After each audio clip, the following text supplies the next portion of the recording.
So I think that question was actually very good in the context of defamation of religion, particularly when we're talking about who should be deciding what ideas can and cannot be discussed. And I think Mr. Abrams brought up one particular model, which is to say that the state doesn't make the decision of whether or not Islam or any other religion is compatible with human rights. It leaves it rather to private parties, to religious groups to decide those questions themselves, whether the Bible is compatible or is subject to different interpretations, and the same going for the Quran and other documents. But I think that that debate and the ultimate answer of whether states want to enter into which one of these doctrines is compatible with ideas ultimately goes back to whether the polity, so the entire population, can really even settle on what human rights actually means and which civil principles you're going to defend, and then say, well, religious institutions and religious communities can act on their own, even if it's in a different way, so long as it doesn't affect those who don't want to participate in that way. I think I saw a hand from the gentleman here. My name is Amadeus Sharma. I'm from the Center for Inquiry International, and I have a question whether we have not actually been neglecting the positive side of free inquiry, critical thinking, and the openness to question ideas in what it brings for the prosperity of a country, and that many of the countries who impose restrictions on these are doing a great disservice to their own country, because people are not getting advances in science or arts, humanities, technology, and even those who are inventive and creative then decide to go outside the country and bring these results to other countries. So bringing the positive side of this out instead of just looking at the negative side, which of course is very important as well. Was that a statement or a question? I'd like to, the question was, have you not been neglecting the positive side of this too much? Are you directing it toward anyone in particular? Well, no, not in particular. I think I'll give the floor to Mr. Sifawi. Il veut parler. Bon. Mais d'abord, before I answer your question, allow me to give you time to put your headset on. Allow me to get back to what we said earlier on the compatibility of Islam and Quran with universal values and human rights. I am one of those who think that a religion is only what you turn it into. A religion is what a person, a believer, makes of it. Religion can be extremely barbarous, but it can also be extremely tolerant. And unfortunately, nowadays, we're not undertaking a survey to understand matters, but where Quranic law is applied, barbarism is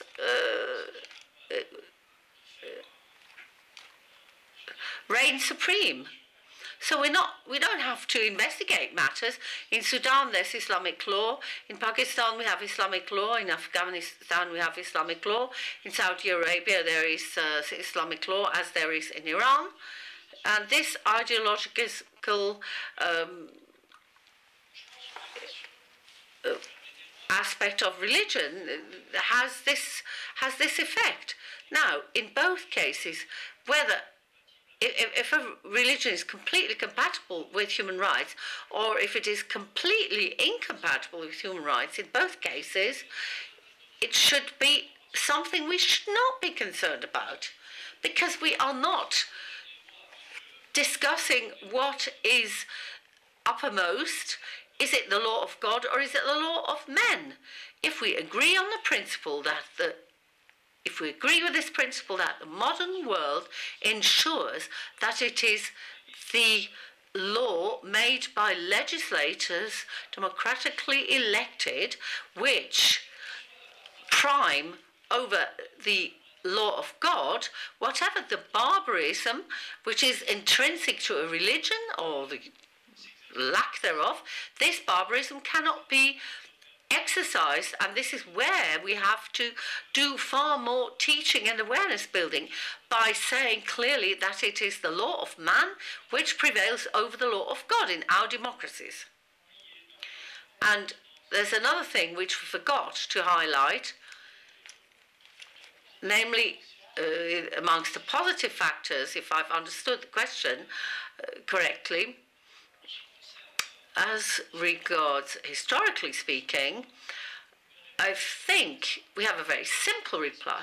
Whenever there is some focusing on the dogma of religion, there is a regression, and I think Islam is no exception. In Islam, the two periods where there was the greatest development scientifically, intellectually, philosophically, these were periods where philosophers had taken power in society, and they prevailed over the guardians of the temple, over all those who were ideologues and wanted dogma to be at the center. Every time the philosophers took power, there were great strides forward, scientifically and so on.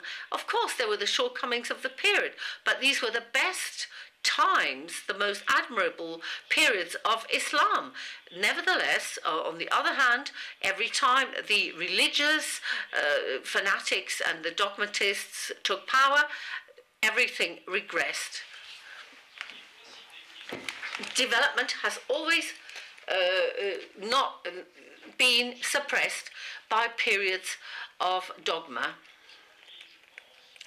Nowadays, I think that if Islamic societies are so stuck and rigid, it's because they had to undergo two successive periods, one where nationalism, excessive nationalism, predominated, and where any ideas that were independent or liberated were suppressed. And just after that nationalistic period came a period of politicized Islam, which spread and continues to spread, and which prohibits any rational thought. So with fanatical Islam, with integrist Islam, you cannot expect any scientific advances in the Arab and the Muslim world as we know it today. I am going to give the other panelists just the last word here, but so starting with Mr. Gobert and onwards, we've talked today about two different worlds. I think those were Caroline's words, an incompatibility, if you will, of the concept of what is and is not offensive and how we draw those lines. But the final question, especially in the context of Durban, is there a way forward?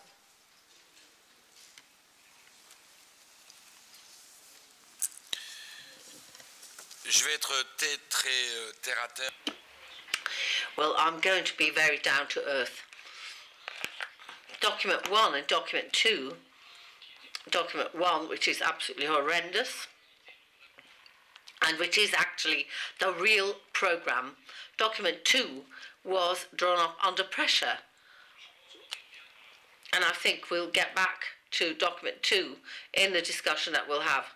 The European Union negotiated, well, that's a bit of a joke, isn't it? The European Union negotiate, France doesn't know what, or say what, they don't know what they're doing, and Italy cops out. So where's the coherence of the European Union? Two major democracies left, the United States and Canada. I would remind you that the United States did not attend. They came, they saw, and they left. So something must have been wrong. Now, like others, I too was present at Durban. And in fact, we were simply manipulated.